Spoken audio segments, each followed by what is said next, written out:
বিশিষ্ট নিবন্ধকাৰ আমাৰ অসম কাকতত প্ৰায় আমি পঢ়িবলৈ পাওঁ প্ৰবন্ধ, তেখেতৰ অতি মননশীল প্ৰবন্ধ। তেখেত হৈছে মোৰ শ্ৰদ্ধাৰ দাদাচৰ তাজবুল হকদেৱ। তেখেতকো আমি বিশিষ্ট অতিথি হিচাপে নিমন্ত্ৰণ কৰিছিলোঁ। তেখেতক মই এই আসনত আসন গ্ৰহণ কৰিবলৈ অনুৰোধ জনাই আমাৰ মা দেউতাক এখন গামোচাৰে তেখেতক আদৰিবলৈ অনুৰোধ জনালোঁ। ঠিক একেদৰে আমি অন্য এগৰাকী ইতিহাসৰ গৱেষক, বৰ্তমান তিতাবৰ মাধৱপুৰ মণ্ডল সমল কেন্দ্ৰৰ সমন্বয়ক মোৰ ভাতৃস্বৰূপ এগৰাকী অতি অনিসন্দিগ্ধ এজন গৱেষক। তেখেত হৈছে প্ৰাণজিৎ বৰকাকতি। তেওঁকো মই মঞ্চৰ আসনত উপবিষ্ট হ'বলৈ অনুৰোধ জনালোঁ। তেখেতক আমি সন্মানিত অতিথি হিচাপে নিমন্ত্ৰণ কৰিছিলোঁ আৰু তেখেতক এখন গামোচাৰে সন্মানিত কৰিব মোৰ বাইদেউ আৰতি শইকীয়াই। আমি অতিকৈ সুখী হৈছোঁ। কালি ফোন কৰিছিলোঁ যে অনিল দা আহিব। আমাৰ মহাবিদ্যালয়ৰ পৰিচালনা সমিতিৰ সভাপতি তথা ইন্দিৰা গান্ধী মুক্ত বিশ্ববিদ্যালয়ৰ আঞ্চলিক সঞ্চালক এগৰাকী গৱেষক অধ্যাপক আছিল। তেখেত হৈছে অনিল চন্দ্ৰ বৰা। তেখেতকো মই মঞ্চৰ কাষতে আসন গ্ৰহণ কৰিবলৈ অনুৰোধ জনাইছোঁ আৰু তেখেতক মই এখন গামোচাৰে আদৰিবলৈ আমাৰ দাদা বজেন শইকীয়াক মই অনুৰোধ জনাইছোঁ।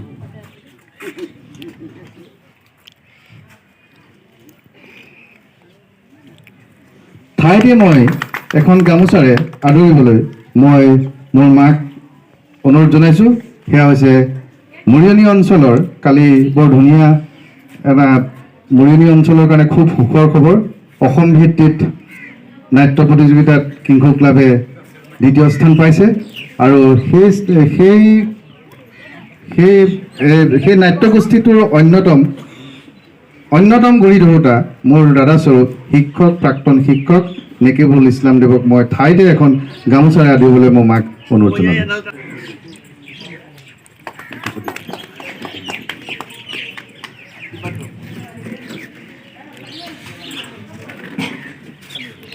ৰিটাৰ্ণ কি বুলি কথা এটা আছে নহয়।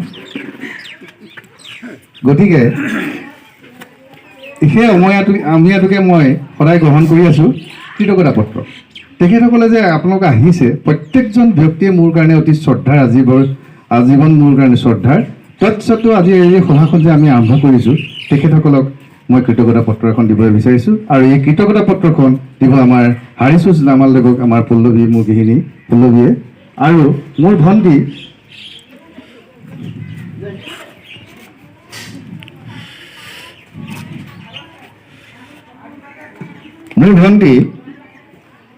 অনুশ্ৰীক মই প্ৰাঞ্জল শইকীয়াক এই কৃতজ্ঞতা পত্ৰখন দিবলৈ অনুৰোধ জনালোঁ। ঠিক একেদৰে মই এই কৃতজ্ঞতা পত্ৰখন আগবঢ়াইছোঁ প্ৰাণজিৎ বৰকাকতিলৈ, মোৰ দাদা বজেন দাক মই অনুৰোধ জনাইছোঁ।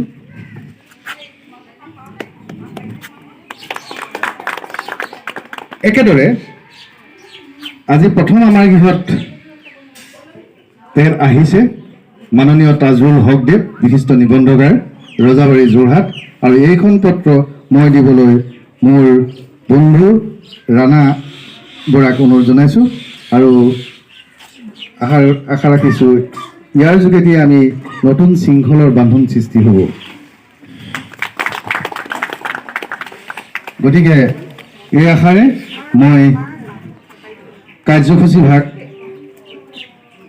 আমাৰ সভাপতিলৈ অৰ্পণ কৰিছোঁ। ইয়াৰ লগতে আমাৰ দুজন ব্যক্তি, এই গ্ৰন্থখনৰ আৰু দুজন ব্যক্তি আছে।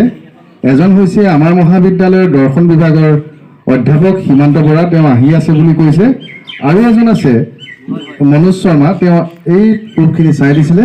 গতিকে এই দুজন ব্যক্তি আহিলে যথাসময়ত আমি তেওঁলোকক আমি সন্মানিত কৰিম। গতিকে মই এই চমু কাৰ্যসূচী ভাগৰ সফলতা কামনা কৰি মই সভাপতিক এই কাৰ্যসূচী অৰ্পণ কৰিছোঁ। সন্মানিত জ্ঞানী গুণী ব্যক্তিসকল, আজিৰ এই বিশেষ অনুষ্ঠান কি উপলক্ষে এই গ্ৰন্থ অধিমন্ত্ৰী অনুষ্ঠানটো আয়োজিত কৰিছে তাৰ বৰ্ণনা আমি ইতিমধ্যে পালোঁ।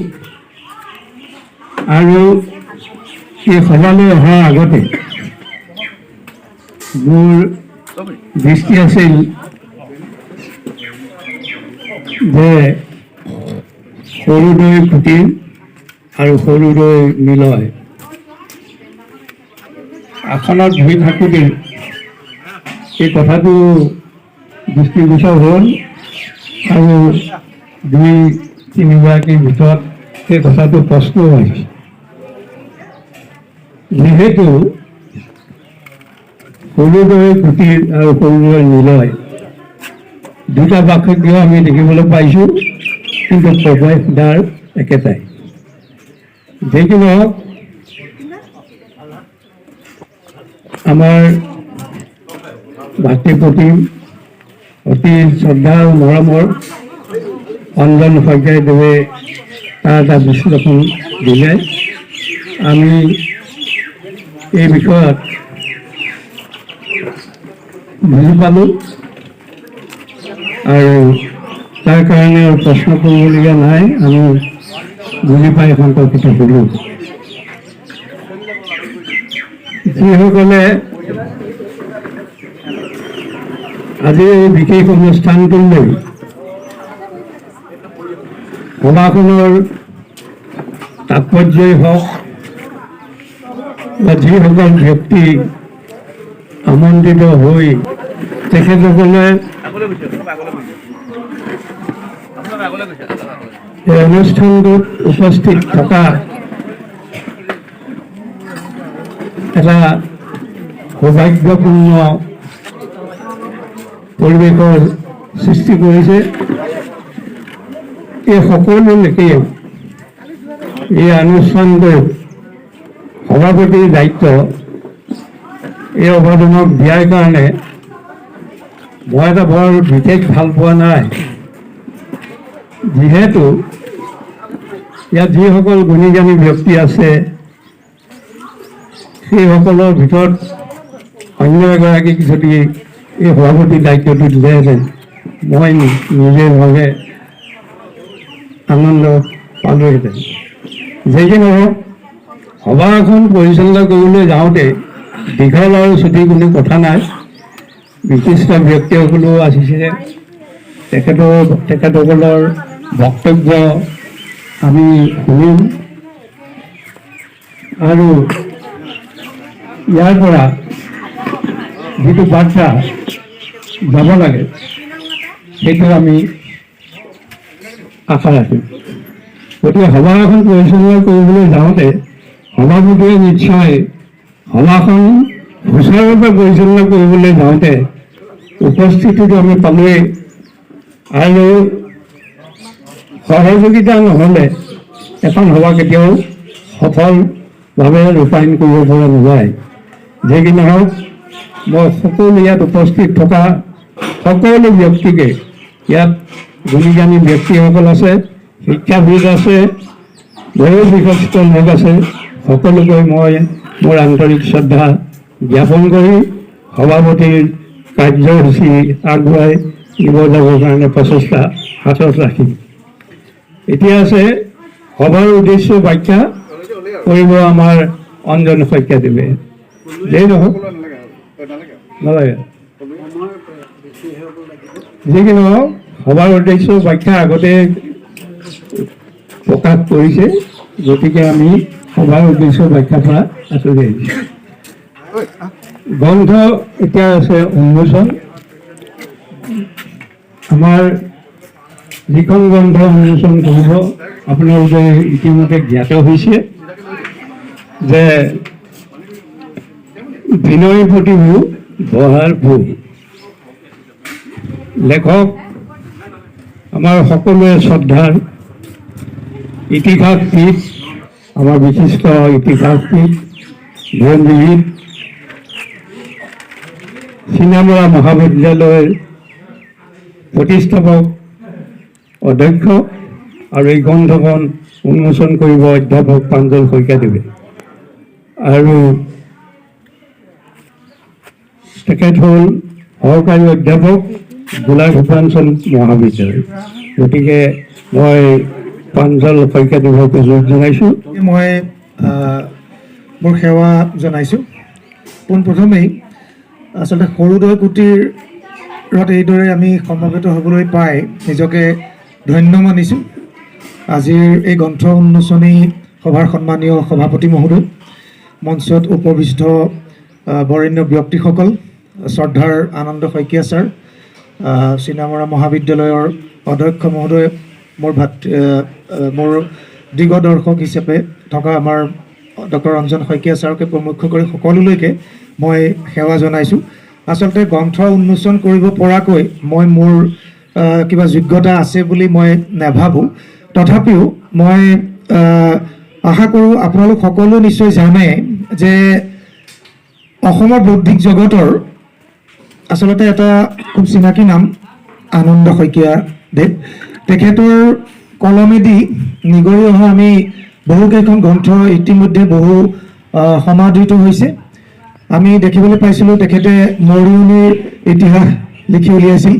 ঠিক একেদৰে তেখেতে চিনামৰাৰ ইতিহাস, এই আঞ্চলিক ইতিহাসৰ যিটো ধাৰা, আচলতে সেই আঞ্চলিক ইতিহাসৰ ধাৰাটো এটা যথেষ্ট গতিশীল আৰু খুব সূক্ষ্মভাৱে পৰ্যবেক্ষণ কৰি, যিটোক আমি ছাবালটাৰ্ন ষ্টাডিজ বুলি ক'ব পাৰোঁ, ছাবালটাৰ্ন ষ্টাডিজৰ জৰিয়তে আচলতে তেখেতে যিবিলাক থাকি যোৱা, যিবিলাক আমি এৰি থৈ যোৱা, যিবিলাক আমাৰ ইতিহাসৰ যিবিলাক সৰু সৰু যিবিলাক চৰিত্ৰ, সেই বস্তুবিলাকক খুব সুন্দৰভাৱে মাইক্ৰস্কপিক অবজাৰ্ভেশ্যনেৰে আমি আগৰ কেইখন গ্ৰন্থত আমি দেখা পাইছিলোঁ।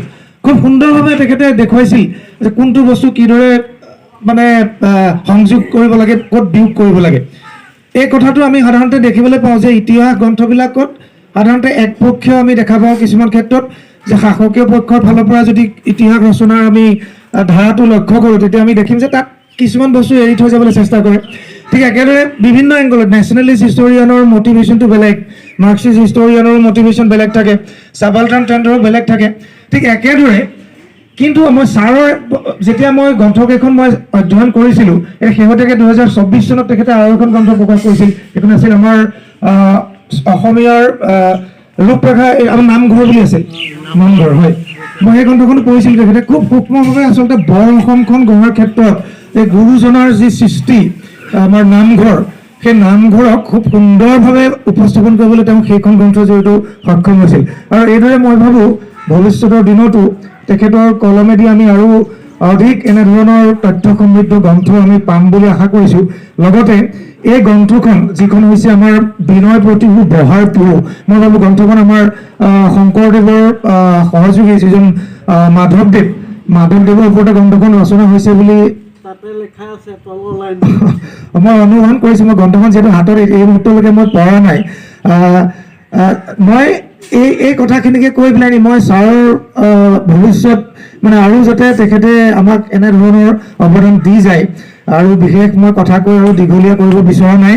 আমাৰ সদায় শুভ ইচ্ছা আছে। এইখিনি কথাকে কৈ মই গ্ৰন্থখন আনুষ্ঠানিকভাৱে উন্মোচন হৈছে বুলি ঘোষণা কৰিছোঁ। ধন্যবাদ।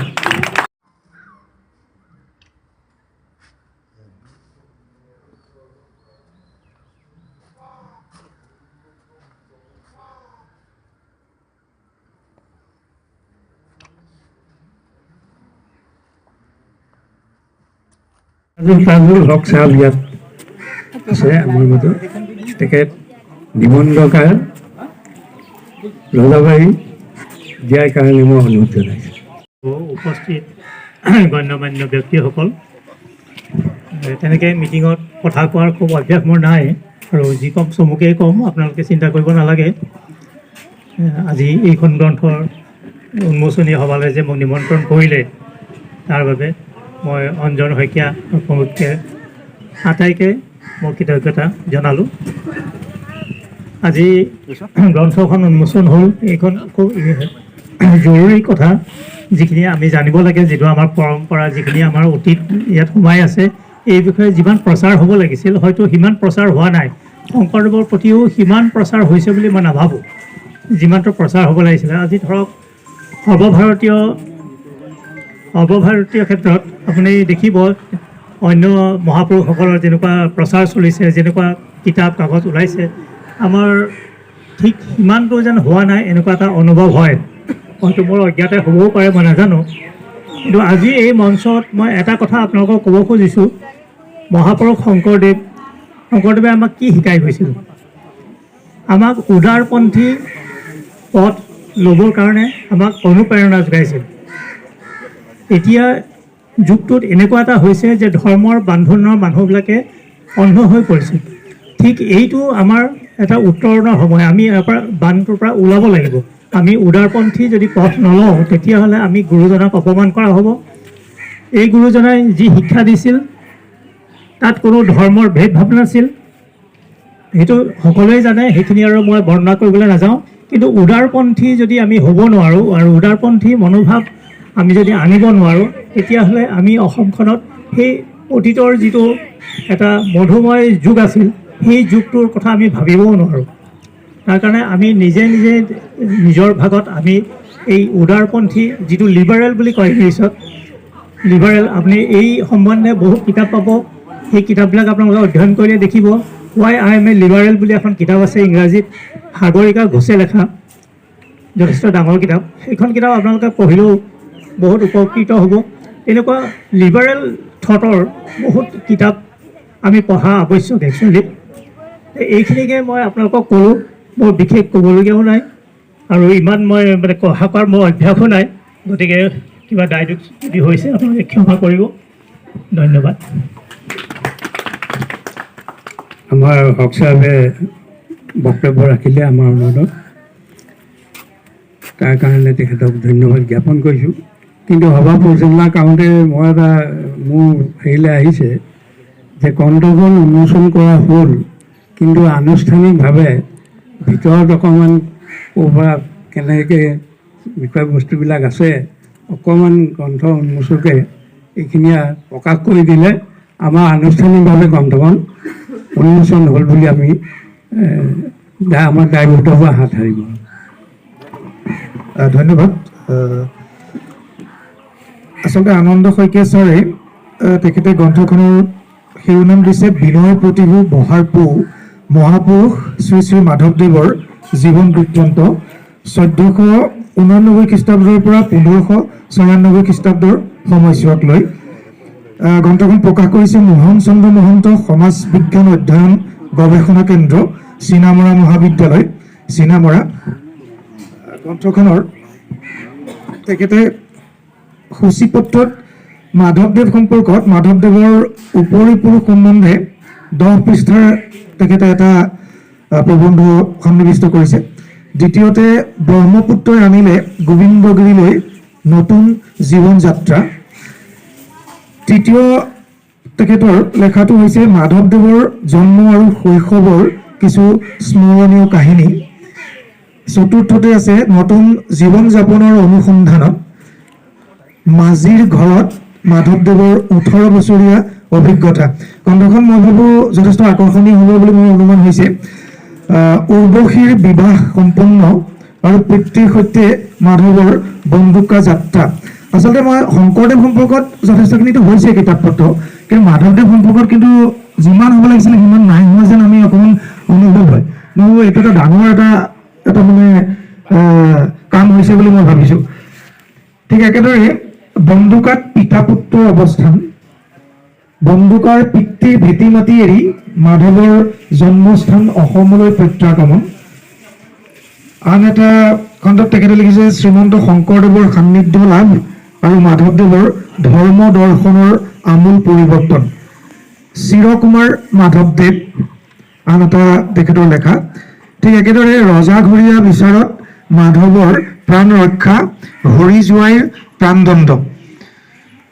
মাধৱদেৱৰ দ্বাৰা ঢেকীয়াখোৱা নামঘৰ স্থাপন, শংকৰ মাধৱৰ উজনি অসম পৰিত্যাগ, শংকৰদেৱৰ দ্বিতীয়বাৰ তীৰ্থ ভ্ৰমণত মাধৱদেৱৰ ভূমিকা,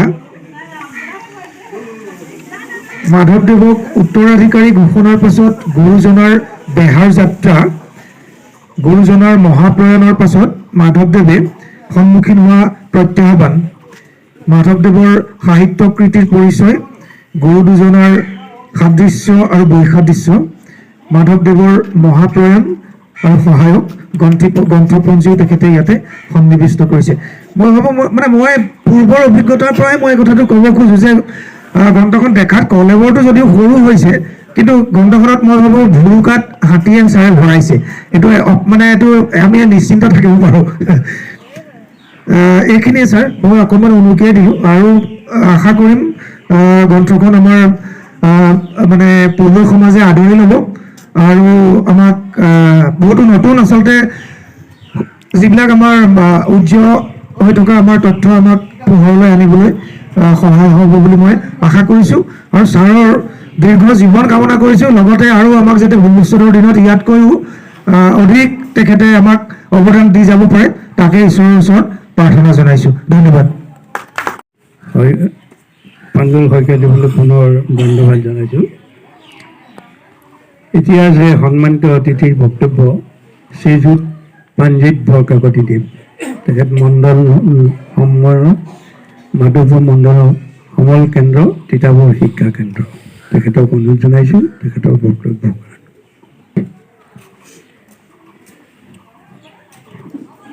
বিদ্যা দদাতি বিনয়ম বিনয়াদ ইয়াতি প্ৰাপ্তনম, অৰ্থাৎ বিদ্যা বা জ্ঞানে মানুহক বিনয়ী কৰে আৰু বিনয়ী মানুহে সমাজত সন্মানৰ পাত্ৰ হয়।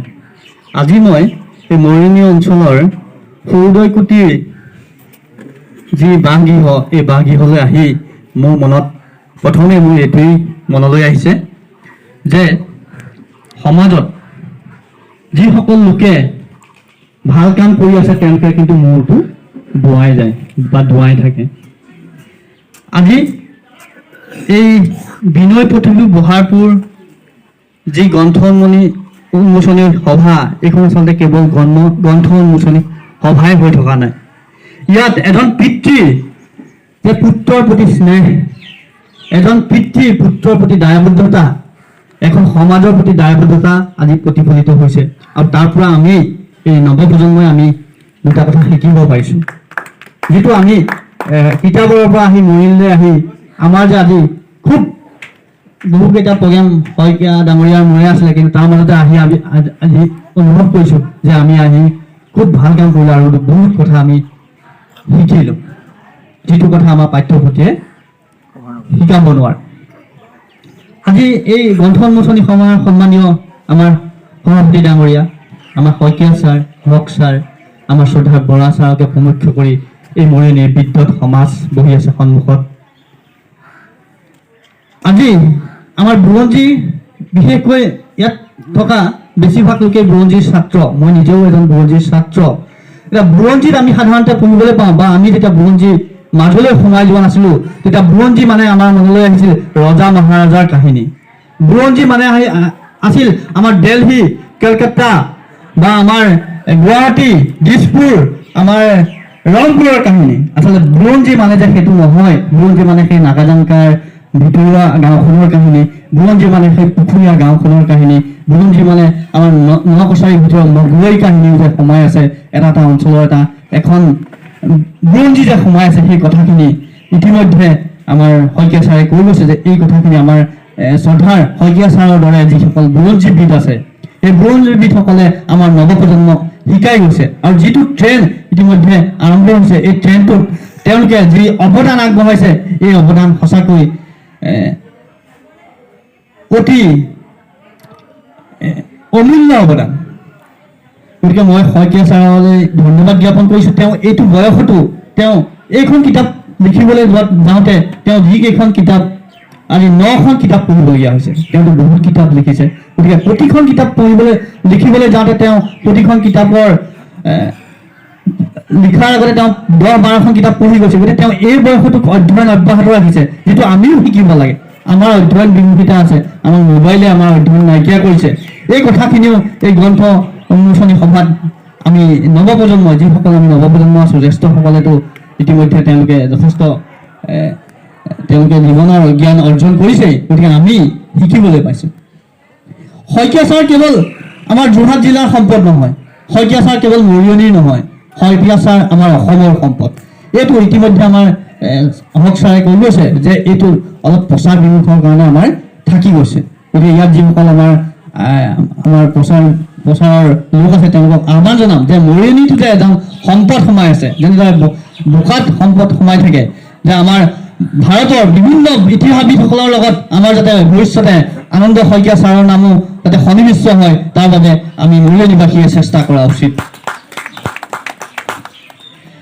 বহুত বিশেষ কথা কৈ মই যথেষ্ট সময় হ'ল, বৰ বিশেষ কথা কৈ আপোনালোকক জ্ঞান অসুবিধাত নেপেলাওঁ।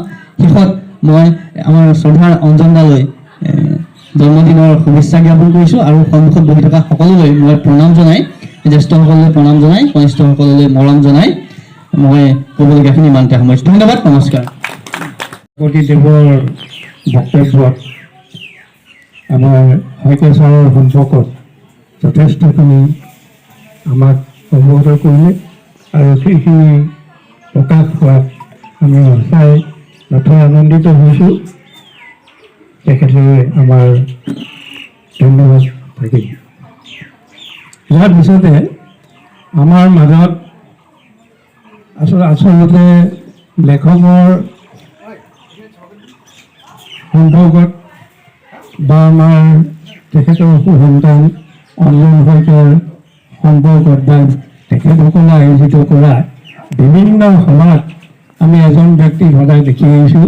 সেইগৰাকী হ'ল আমাৰ শ্ৰীজনাৰায়ণ ভৰালী, সঞ্চালক, ইণ্ডিয়া গান্ধী ইউনিভাৰ্চিটি তেখেত সঞ্চালক।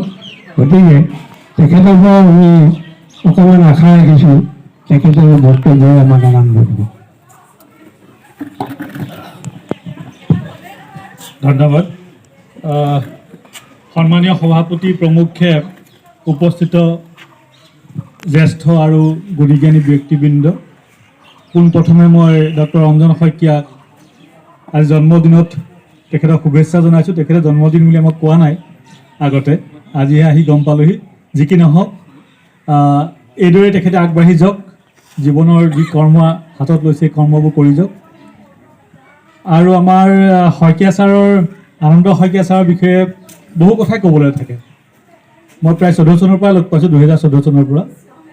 মোৰ যিহেতু মই শিক্ষাৰ লগত জড়িত, বৰ্তমান ৰাষ্ট্ৰীয় শিক্ষানীতি 2020 কাৰ্যকৰী হৈ গৈ আছে, কিন্তু পুংখানুপুংখভাৱে চালে মই 2014 চনতে যেতিয়া শইকীয়া ছাৰৰ লগত কথা পাতিছিলোঁ, সেই তেতিয়াই তেখেতে তাৰ আগতেই কলেজখন প্ৰতিষ্ঠা কৰাৰ সময়ৰ পৰাই এতিয়া যিবোৰ কথা কৈ থকা হৈছে 2020 ৰাষ্ট্ৰীয় শিক্ষানীতিত, তেখেতে তেতিয়াৰ পৰা সেইখিনি হাতে কামে কৰি গৈছিল। মহাবিদ্যালয়খনৰ অকণমান যদি বুৰঞ্জী কোনোবাই অধ্যয়ন কৰে তেতিয়া বুজি পাব কিদৰে নিজৰ বস্তুক নিজে ব্যৱহাৰ কৰি কিদৰে এখন মহাবিদ্যালয় বনাব পাৰি, হাতে কামে দেখুৱাই যোৱা ব্যক্তিজনেই হৈছে আনন্দ শইকীয়া ছাৰ। আৰু ঢেৰ কথা আছে, বহুত কথা আছে। চাবুলটান কথা ক'লে আপুনি চাগে, চাবুলটান হিষ্ট্ৰী মানে আমি বুৰঞ্জীৰ ওপৰৰ পৰা চাব পাৰোঁ, তলৰ পৰাও চাব পাৰোঁ। মই বুৰঞ্জীৰ ছাত্ৰ নহয়, পদাৰ্থ বিজ্ঞানৰ ছাত্ৰ। মই ভাবোঁ বুৰঞ্জীক যদি আমি তলৰ দিশৰ পৰা চাওঁ, সেইটো হৈছে চাবুলটান হিষ্ট্ৰী।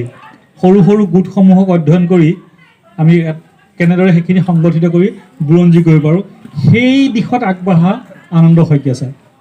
বহুত কথা তেখেতে আগবঢ়াইছে আগতে, সেইখিনি আমি কিতাপ পাইছোঁ। আৰু মাধৱদেৱৰ পুথিখনে মই ভাবোঁ কলেবৰটো সৰু, সেইটো বেলেগ কথা এটা, কিন্তু এই পুথিখনে এটা বিশেষ ধৰণে আমাক আগবঢ়াই নিব, এটা আৰম্ভণি হয়তো হৈ যাব। মাধৱদেৱৰ কিছুমান কথা ইমান সুন্দৰভাৱে লিখি গৈছে। আমাৰ যিটো ভাৰতীয় সংস্কৃতি সনাতন ধৰ্মৰ কথা কোৱা হয়, তাৰ মূল ব্ৰহ্মা, আৰু তেখেতে আৰম্ভ কৰিছে মাধৱদেৱে ব্ৰহ্মাৰ পৰাই। তেখেতে এই কিতাপখনত সন্নিৱিষ্ট কৰিছে মৎস্যকুৰ্ম নৰসিংহ, সেই কথাষাৰ তাত লিখা আছে। অকল প্ৰাৰ্থনাই নহয়, ধৰ্মটো অকল এটা প্ৰাৰ্থনা বা ভগৱানক পোৱা বস্তু নহয়, তাত বিজ্ঞানো সোমাই থাকে। সেইকাৰণে 2020 শিক্ষানীতিত কোৱা হৈছে যে আমাৰ সংস্কৃতি, আমাৰ ধৰ্মীয় পৰম্পৰাবোৰক আমি নতুন দিশেৰে চাবলৈ শিকিব লাগিব, নতুন দৃষ্টিভংগীৰে। মৎস্য কুৰ্ম নৰসিংহ বামন পৰশুৰাম হলিৰাম বৰাহ শ্ৰীৰাম বুদ্ধ কল্কি নামে দখ। তাত চাবচোন ধৰ্মীয় দিশটো এৰাই চলক, বৈজ্ঞানিকভাৱে যদি চাই জীৱৰ আৱিৰ্ভাৱ পানীত হৈছিলে, জলত। মৎস্য জলৰ পৰাই জীৱৰ জন্ম। কিমান বৈজ্ঞানিকভাৱে আজিৰ পৰা 5000 বছৰ আগত আলোচনা কৰা হৈছিলে। তাৰ পাছত কুৰ্ম, মৎস্যই আকৌ পানীত গৈ জলত বেদ উদ্ধাৰ কৰিলে, মানে জ্ঞান উদ্ধাৰ কৰিলে। এই কথাবোৰ আমাৰ নতুন প্ৰজন্মই জানিব লাগিব। মাধৱদেৱক তেতিয়া জানিব পাৰিব। মাধৱদেৱৰ কথাখিনি নতুন দৃষ্টিভংগীৰে চাব লাগিব। মই তাত এটা মাত্ৰ উদাহৰণে দিলোঁ যে মৎস্য জলত আমি জন্ম হ'ল জীৱ, তাৰপৰা কুৰ্ম লাহে লাহে জল আৰু স্থল দুটাতে হ'ল, নৰসিংহ মানুহ আৰু পশুৰ সংমিশ্ৰণ, তেনেকৈ গৈ শ্ৰীৰাম হ'লগৈ। শ্ৰীৰাম মানে এজন সুস্থ সুন্দৰ মানুহ, মানৱ। তাত ধৰ্মৰ বিশেষ কথা নাই, কিন্তু আমি সকলো ধৰ্মই সেই কথাখিনি মানি ল'ব পাৰোঁ। বুদ্ধ কল্কি, আমি লাহে লাহে এই দিশলৈ গৈ আছোঁ।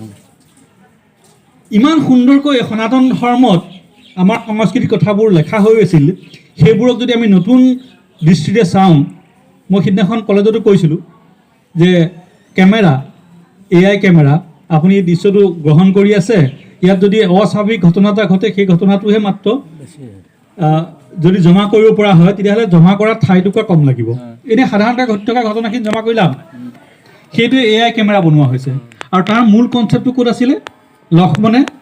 লক্ষ্মণে যে এটা বৰ পাইছিলে যে লক্ষ্মণ ৰামৰ লগত গৈছিলে, ৰাম আৰু সীতাৰ লগত বনবাসলৈ গৈছিলে, যদি বনত কিবা এটা ঘটে মানে বডিগাৰ্ড, কিন্তু শুবতো লাগিব, টোপনি যাব লাগিব। তেতিয়া লক্ষ্মণে জ্ঞান আহৰণ কৰিলে, কৌশল আহৰণ কৰিলে।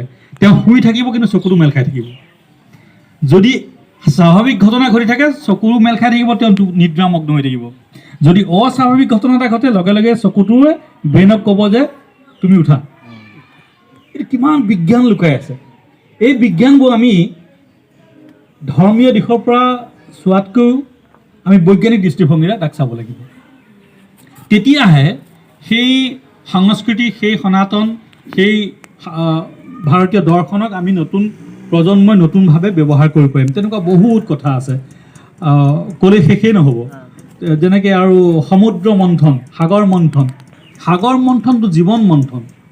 আপোনাৰ জীৱনত যিখিনি পায়, সাগৰ মন্থনত অকল অমৃত লোৱা নাছিলে, 14বিধ বস্তু ওলাইছিলে। প্ৰথমতে হলাহল বিষ। আপুনি যদি এখন কিতাপ লিখিবলৈ আৰম্ভ কৰে, কিতাপখন অকণমান বেয়া হ'লে বহুজনে ক্ৰিটিচাইজ কৰিব। সেয়াই বিষ। জীৱন যাত্ৰা যেতিয়া আমি আৰম্ভ কৰোঁ, চাইকেল চলাবলৈ শিকিলোঁ, চাইকেলত পৰিলোঁ, মানুহে হাঁহিলে, লগৰীয়াই হাঁহিলে। ক'ৰবাত আপুনি ভাল কিবা এটা পঢ়িবলৈ গৈছে, সি এইটো পঢ়ি কি কৰিব? আপুনি এটা সংগঠন খুলিছে, এটা সাংস্কৃতিক অনুষ্ঠান খুলিছে, কি কৰিছে এইখন? মানে প্ৰথম চাপটোৱে হৈছে হলাহল বিষ।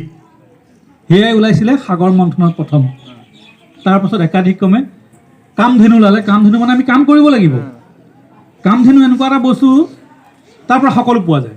মানে যেতিয়া আমি কৰ্ম কৰিম, গৰুৱে আকৌ 24 ঘণ্টাই কাম কৰিব পাৰে। যেতিয়া আমি কৰ্ম কৰিম, কামধেনুৰ দৰে হ'ম, আমি সকলোকে দিব পাৰিম। তাৰ পাছতে ওলালে ঐৰাৱত, হাতীৰ দৰে, অশ্বস্য বা ঘোঁৰাৰ দৰে শক্তিশালী হয় তেতিয়া মানুহ, কৃতকাৰ্যতাত আগবাঢ়িব পাৰে। তাৰপিছত ধীৰ স্থিৰ আহে হাতী, ঐৰাৱত। এইদৰে গৈ গৈ গৈ গ'লে মানে বহুত দীঘল হ'ব। একেবাৰে শেষত ওলালেগৈ আপোনাৰ অমৃত। অমৃত কোনে লৈ আহিলে? ধনন্তৰী। ধনন্তৰী হৈছে বৈদ্য, মানে ডক্তৰ। আমাৰ দেহাটো আমি বচাই ৰাখিবলৈ আমি সেই অমৃত পান কৰিব লাগিব। আমি ডক্তৰৰ ওচৰত যাব লাগিব। আমি সেই ডাক্তৰী জ্ঞান, আমাৰ স্বাস্থ্য জ্ঞান আমি আহৰণ কৰিব লাগিব, স্বাস্থ্যটো ভাল কৰি ৰাখিবলৈ। সেই ধনন্তৰী ওলালে। কিমান এই অৰ্থও কিমান বেলেগ বেলেগ হ'ব পাৰে। আপুনি শাস্ত্ৰৰ দিশেৰে, ধৰ্মৰ দিশেৰে আলোচনা কৰিলে এটা বেলেগ দিশ, আপুনি বৈজ্ঞানিকভাৱে তাক বিশ্লেষণ কৰিলে এটা বেলেগ দিশ। সেই বৈজ্ঞানিক দিশটো আমি, শাস্ত্ৰীয় দিশটো হয়তো আমি বহুতবাৰ আলোচনা কৰিছোঁ। এই বৈজ্ঞানিক দিশেৰে আমি আলোচনা কৰাৰ এটা দিন আহি পৰিছে। সেইকাৰণে নৱপ্ৰজন্মই এই দিশবোৰ ল'ব পাৰিব বুলি এই কিতাপখনে কিছু হ'লেও অৰিহণা যোগাব বুলি মোৰ আশা। লগতে মই কওঁ যে আমি আমাৰ দেশত, আমাৰ বিশেষকৈ অসমত আমি এটা বিশেষ সময় পাৰ কৰিছোঁ। দেশ, জাতি, মাটি ভেটি আমি ৰক্ষা কৰাৰ কথা কৈ আছোঁ আৰু এইবোৰ কৰিবলৈকে চিনামৰা মহাবিদ্যালয় অসমত এদিন কিন্তু নাম কৰিব আৰু এই পৰিয়ালটোৱে তাৰ কাৰণে যিখিনি কৰিছে একেবাৰে ঘনিষ্ঠভাৱে জড়িত থকাসকলে ভালকেই জানে গতিকে এই আপাহতে মই সকলোকে ধন্যবাদ আকৌ জনাই সামৰণি মাৰিছোঁ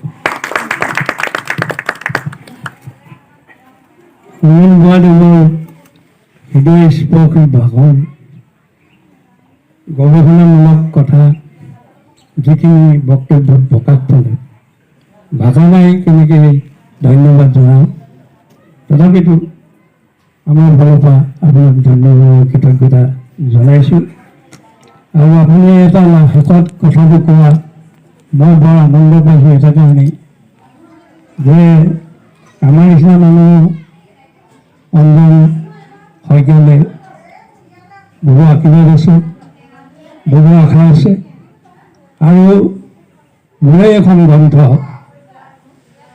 প্ৰকাশ আৰু উন্মোচন কৰিছিল আমাৰ আনন্দ ছাৰজয়ে তাত মই এখন লিখিছোঁ যে চিনামৰা মহাবিদ্যালয়ৰ বৰ্তমানৰ অধ্যক্ষ ডক্টৰ অঞ্জন শইকীয়া এগৰাকী খনিকৰ আৰু সেইটো প্ৰতিপন্ন হৈ আহিছে আমি দেখিবলৈ পাইছোঁ গতিকে আপুনি যেনেধৰণে শুভেচ্ছা জনাইছে মই ভাবোঁ অঞ্জন শইকীয়াৰ প্ৰতি সকলোৱে তেনেকুৱা এটা শুভেচ্ছা আছে এতিয়া আমি সমজুৱাৰ একেসময়ে আগবাঢ়িছোঁ আশা ৰাখিছোঁ যদি বক্তব্য ৰাখে আমিও আজি তেখেতৰ পৰা দুআষাৰ কথা শুনিবৰ কাৰণে আগ্ৰহী হৈছোঁ গতিকে আপোনাৰ বক্তব্য ৰাখিবৰ কাৰণে অনুৰোধ তাৰ মাজতে মই আপোনালোকক সদৰি কৰিব বিচাৰিছোঁ আচলতে এনেকৈ চেলিব্ৰেশ্যন কৰিতো ভাল লাগে কিন্তু আপোনালোকে আহিলে আজি আমাৰ ঘৰত আহাৰ গ্ৰহণ কৰিলে হেৰি কৰিলে এইটো বহুত ভাল লাগিছে আৰু এটা 2 নম্বৰ কথাটো হৈছে কি পাৰ্থিৱ খ্যাতিটোৰ ওপৰত মই ইমান গুৰুত্ব নিদিওঁ আপোনালোকৰ আশীৰ্বাদটোহে মোৰ কাৰণে বেছি কাম্য আৰু লগতে এটা কথা কওঁ মোৰ এখন গ্ৰন্থ মিত্তল পাব্লিকেশ্যনে 2015 চনত কৰিছিলে ফিজেন struggle and nationalism in communion Assam বুলি কিতাপখন দিল্লীৰ সেইখন এইবাৰ 7 সংস্কৰণ হ'ল আৰু সেই 7 সংস্কৰণখনত সেইদিনা মোক ৰিয়েল ভাইছে ফোন কৰিছিলে যে অঞ্জন তোমাৰ ইংৰাজী কিতাপখন অসমীয়ালৈ অনুবাদ কিয় নকৰা মই তেতিয়া এজন অতি সুযোগ্য ব্যক্তি পালোঁ অসমৰ এগৰাকী বিশিষ্ট নিবন্ধকাৰ তাজুল অহকদেৱ তেখেতে অসমীয়ালৈ তেওঁ অনুবাদ কৰি আছে আৰু মই তেখেতৰ জন্মদিনতে মোৰ সেই কিতাপখন তেখেতক উপহাৰ দিম তাৰে কামনাৰে মই মাইক্ৰফোনটো নিগিতালৈ আগবঢ়াই দিলোঁ ধন্যবাদ আজিৰ এই গ্ৰন্থ উন্মোচনী সভাৰ সভাপতি হাৰিজ জামান ডাঙৰীয়া প্ৰমুখ্য ইয়াত উপস্থিত বৰেণ্য আৰু মই সকলোৰে নাম নকওঁ বৰেণ্য ব্যক্তিসকল আৰু ইয়াত থকা মোৰ শ্ৰদ্ধা সন্মানীয় আই মাতৃ আৰু আমাৰ সকলো সন্মানীয় ব্যক্তি আমাৰ ধিয়েন্দা আছে বহুত দূৰত আছে ধিয়েন্দা ছিনিয়ৰ চিটিজেন মইনী সভাপতি আহক ইয়ালৈ আহক ইমান দূৰত গৈ সভাপতি মহোদয় আৰু যি কি নহওক কথাটো এতিয়া আৰু কোৱাৰ সময় নহয় কাৰণ যিখিনি কথা ইয়াত বক্তব্য হ'ল বহুত ডাঙৰ ডাঙৰ কথা হ'ল আজি অলপমান দিনৰ আগতে আমাৰ অনিল বৰাদেৱ তেখেতেও কৈছিলে যে শেষৰ কথাটো এই পুথিবিলাকত আমি সম্পৰ্ক কিয় ৰাখিব লাগে মই যে প্ৰথম পুথিৰ লগত সম্পৰ্ক এইটোৱে কোৱা যে আজি আপোনাসকলে ৰেলৰ মানুহ বেছি আছে এখেতে কোৱা কথা কৈ আছে দেই ৰেলৰ মানুহ বহুত আছে আজি ৰেলত আপুনি চাব আগতে আমাৰ কি আছিলে সকলোবিলাক বেংগলী আৰু অসমীয়া মানুহ আছিলে ড্ৰাইভাৰ আছে ইয়াত বাইদেউসকল ড্ৰাইভাৰ আছিলে আপোনাৰ গাৰ্ড আছিলে আপোনাসকলৰ এনেকৈ ৰানিং ষ্টাফ লোকৰ ষ্টাফ ভৰ্তি আছিলে কলনীখনত কিন্তু এই পৰিয়ালৰ মানুহে যদি চিন্তা কৰে এনেকুৱা কবিতা পুথি এখন সাহিত্য প্ৰবন্ধ পুথি কিবা এখন আমি উলিয়াওঁ আৰু তাৰ মাজে মাজে আমি এই যে ছাৰে বাৰে বাৰে কৈছে 2000 আমি যাবই লাগিব 1964-66 সেইখন এখন আছিলে আমাৰ শিক্ষা আয়োগ যে কোঠাৰী কমিশ্যন, সেইখনক কয় যে Bible of the Indian education commission. কিন্তু সেইখন এতিয়া চাৰপাছ কৰি দিলে। এতিয়া চাৰিটা মাত্ৰ খুটা, নিউ এডুকেশ্যন 4টা খুটা। এছেছমেণ্ট ইকুইটি, কাক কি লাগে এছেছমেণ্ট নিৰ্ণয় কৰিব লাগিব। কোৱালিটি এডুকেশ্যন আৰু আহিলে কি আপোনাৰ আহিলে কি একাউণ্টেবিলিটি। তো এই কথাবিলাক সূক্ষ্মভাৱে আমি যদি কথাবিলাক আলোচনা কৰিবলৈ হ'ব লাগিব। কাৰণ আমি যদি এতিয়া মৈনী কলনীখনত আকৌ যদি সেই তেনেকুৱা অৱস্থা এটা আনিব বিচাৰোঁ নোৱাৰিম, ক'তো নোৱাৰিম আমি। সেইকাৰণে আমি শিক্ষাৰে জয় কৰিব লাগিব। আৰু সামৰণি মাৰিছোঁ। এতিয়া আছে লেখকৰ একাষাৰ। ছাৰক আমি অনুৰোধ জনাইছোঁ যে ছাৰ তেখেতৰ বক্তব্য প্ৰদান কৰিব। আজি সভাৰ মোৰ বন্ধুবৰ হাৰিছত জমালদেৱ, আমাৰ কেইবাজনো মঞ্চত উপবিষ্ট বিজ্ঞ লোক, বিশিষ্ট লোক আছে, কেইজনকে প্ৰণাম জনাইছোঁ। আমাৰ শ্ৰী শ্ৰী শংকৰদেৱ কীৰ্তনঘৰৰ বৈষ্ণৱপান ভক্তবৃন্দ আৰু বিভিন্ন ঠাইৰ পৰা আমাৰ নিমন্ত্ৰণ ক্ৰমে এই সভাত আমাৰ ঘৰৰ নাম প্ৰসংগ আৰু উৎসৱত যোগদান কৰা বিশিষ্ট ব্যক্তিসকল আৰু আমাৰ পাড়াৰ মহিলাসকল সকলোকে আমি আমাৰ ফালৰ পৰা সহস্ৰবাৰ প্ৰণিপাত জনাইছোঁ। ইতিমধ্যে ভালেখিনি আলোচনা হৈছে। লেখকৰ একেষাৰ, বেছি দীঘলীয়া নকৰোঁ। কিহৰ কাৰণে গ্ৰন্থখন কোনে অনুপ্ৰাণিত কৰিলে সেই কথাটোকে ব্যক্ত কৰিব বিচাৰিছোঁ। সৰুতে পিতাৰ লগত নামঘৰলৈ গৈছিলোঁ। নামঘৰৰ ওচৰতে আছিলে। যাদৱ যদুনন্দন গাইছিলোঁ, অনন্ত কোটি ব্ৰহ্মাণ্ড গাইছিলোঁহে। ভকতৰ শেষত ল'ৰাৰ লগত চিকুটি কৰি পঢ়িছিলোঁ। তাৰপিছত স্কুললৈ গ'লোঁ। স্কুলতো কিমতে ভকতি, তুমি চিত বৃত্তিমৰ এইবোৰো পঢ়িলোঁ, এইবোৰো হৈ আছে। আৰু তেতিয়া ভাবিলোঁ, মই বহু মিটিঙত কৈছিলোঁ, মই দীঘলীয়া নকৰোঁ, 9বিধ ভক্তি এদিন মই বক্তৃতাত কৈছিলোঁ, শ্ৰৱণ কীৰ্তন শ্ৰৱণ বুলি কিয় নকয়? শ্ৰৱণটোহে আগ, বেদৰ যুগৰ পৰা শ্ৰুতিৰ পৰাহে আগ। আৰু সেই কথাটো কিন্তু গুৰুজনে ভাল ধৰণেৰে হৃদয়ংগম কৰিছিল। সেইকাৰণে নামঘৰত শ্ৰৱণৰ ওপৰত গুৰুত্ব দিছিল। এতিয়াও বহুত আছে এনেধৰণৰ ভকত। আমাৰ আজি 500 বছৰৰ পিছতো মই নাম নকওঁ, আমাৰ অঞ্চলতো পাইছোঁ, মোৰ মৰিয়নিতো পাইছোঁ, একেবাৰে শুদ্ধভাৱে মানে ঘোষা গাব পাৰে কিন্তু পঢ়িব নোৱাৰে। অখণ্ড ভাগৱত পাঠলৈ গ'লে আঁতৰি যায় পঢ়িবলৈ কয় বুলি, কিন্তু ঘোষাৰ 1000 ঘোষাৰ ভিতৰত আমাৰ আঁতৰি জানিব 150 ঘোষা মুখস্থ আছে, পঢ়িব নাজানে।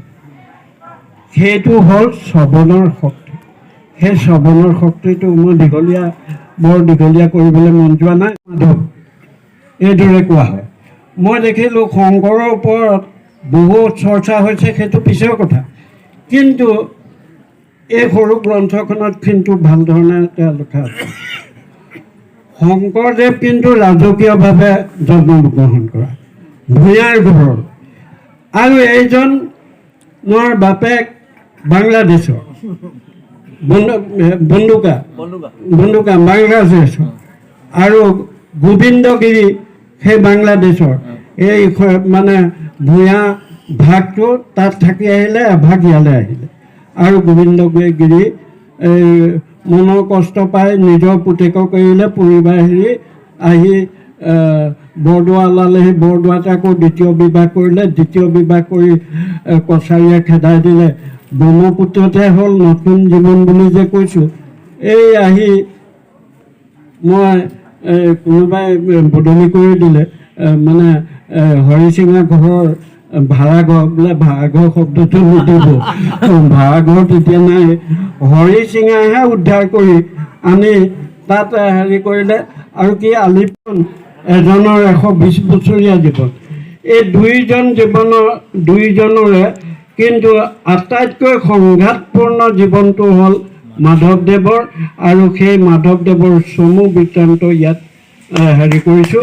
আৰু নিজেও কৈছিল যে তুমি বঢ়াৰ পো, তুলনা কৰাৰ শেষত কৈছোঁ, শংকৰদেৱে নিজেই স্বীকাৰ কৰিছে যে মাধৱদেৱ তেওঁতকৈ বেছি বঢ়াৰ পো।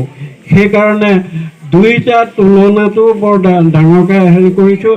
তেতিয়া কিন্তু এজন অসমৰ ডাঙৰ দাৰ্শনিক ডক্টৰ গিৰীশ বৰুৱাই কিন্তু ক'লে বোলে বহুতকেইটা সৰু কিতাপত এই পাতনিত তেখেতে লিখিছে, হেৰি তথ্য উলিয়াইছে যে এইখন এখন সাংঘাতিক ধৰণে সৰু কিতাপ হ'লেও তেখেতে সেই কথাটো তেখেতে কৈছে।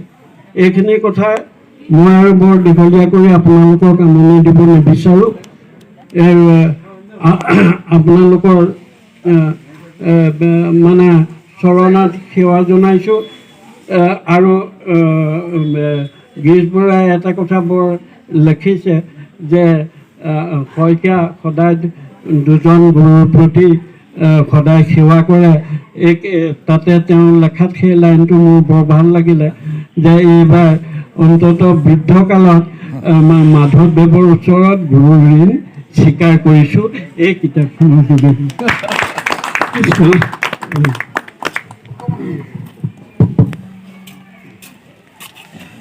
মোৰ শৈশৱৰ বন্ধু মনোজ শৰ্মা আছে আমাৰ মাজত।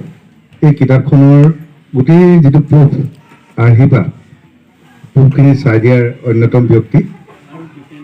আৰু আছে আমাৰ মহাবিদ্যালয়ৰ এগৰাকী অতি মননশীল প্ৰবন্ধকাৰ তথা উপন্যাসিক ডক্টৰ দীপেন নাথ আছে। আৰু এজন আছিলে, সেইজন অহা নাই।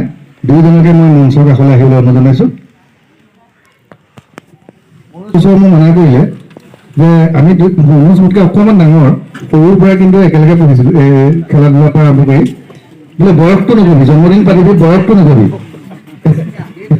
গতিকে মনোজ শৰ্মাক মই বিশেষ আমাৰ এখন হেৰি গামোচাৰে আদৰিবলৈ মই অনুৰোধ জনাইছোঁ। গ্ৰন্থখনৰ হৈ দীপেন নাথক গ্ৰন্থখনৰ হৈহে দিয়া হৈছে, কিতাপখন লাগি দিছে। আৰু এজন থাকিলে, তেখেতলৈ অভিনন্দন থাকিল।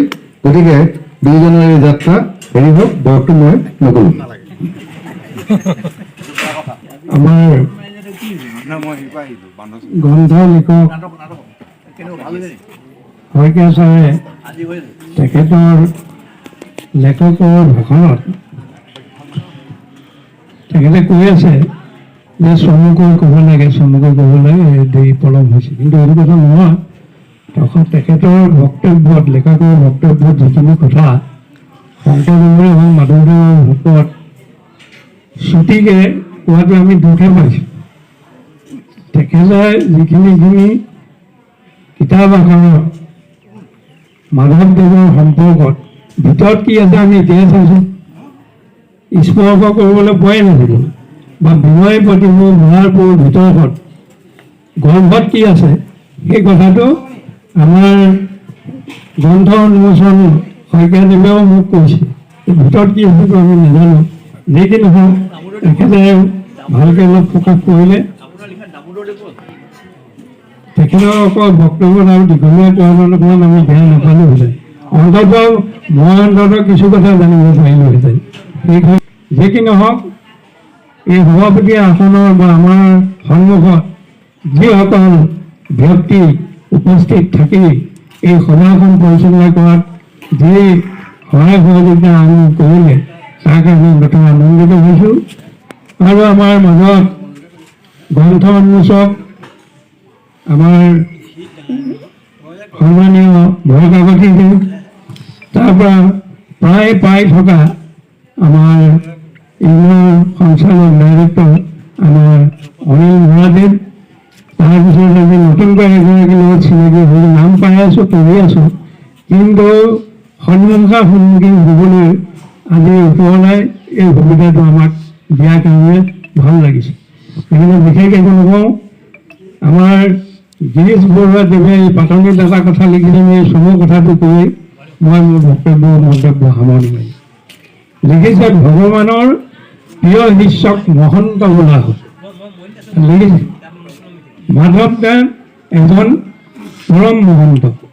মহন্ত শব্দটো মহতৰ পৰা আহিছে। মহৎ মানে হ'ল মহান, যাৰ ব্যক্তিত্বৰ প্ৰতি সমীহ উপজে তেওঁই মহান। এনে ধৰণৰ মহান লোক হ'বলৈ সততে যত্ন কৰা উচিত। আমি এই গ্ৰন্থ উন্মোচনী মই ভাবোঁ এইটো এটা প্ৰাধান্য আমি সকলোৱে দিব লাগে। আৰু আজি সভাত যিখিনি কথাই হ'ল গৱেষণামূলক কথা, প্ৰত্যেকজন লোক যে ভাবি আছে গৱেষণা কৰে, সেইখিনি এখন বিশেষ অনুষ্ঠান বুলি মই ভাবিলোঁ। আৰু ছাৰৰ পায়ে আছোঁ, তেখেতৰ আত্মজীৱনী এখন কিতাপত মই লিখিছোঁ। তেখেতৰ জন্ম হোৱাৰ পৰা আজিলৈকে জীৱনকালত তেখেতৰ লগত মানে এক প্ৰকাৰ 1950 চন বুলি যদি আমি ভাবোঁ, স্কুললৈ যোৱাৰ পৰা প্ৰথমজন তাত এই ভূমিকম্প বৃহৎ ভূমিকম্পৰ কথাটো আহে, বা 1965 তেওঁ যদি মহাবিদ্যালয় গৈছিলে পঢ়িবৰ কাৰণে, সেইটো এটা ইণ্ডিয়া পাকিস্তানৰ ৱাৰৰ কথা আহে।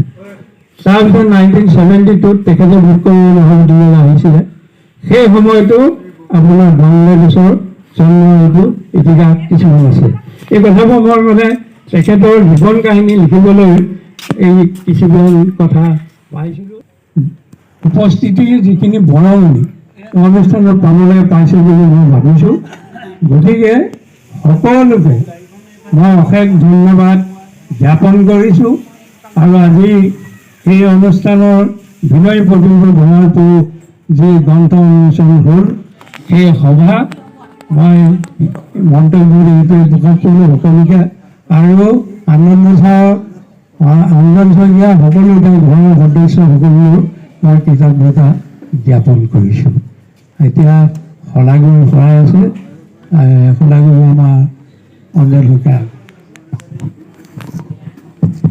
কি নহওক, আজি আমাৰ মাজত উপস্থিত হোৱা সকলো সুধীবৃন্দক অহা বছৰ আকৌ একে দিনটোতে লগ পোৱাৰ আশাৰে আমি আকৌ অহা বছৰ কিবা এটা কৰিব লাগিব। তাৰ মানে কি হৈছে, পুত্ৰ দেউতাই মোৰ পৰা কি পাইছে মই নাজানো, পুত্ৰ হিচাপে মই এতিয়ালৈকে দিব পৰা নাই, যিটো চেষ্টা কৰি আছোঁ। তৎসত্বেও অপ্ৰাণ চেষ্টা কৰিছোঁ আপোনালোকৰ সহযোগত।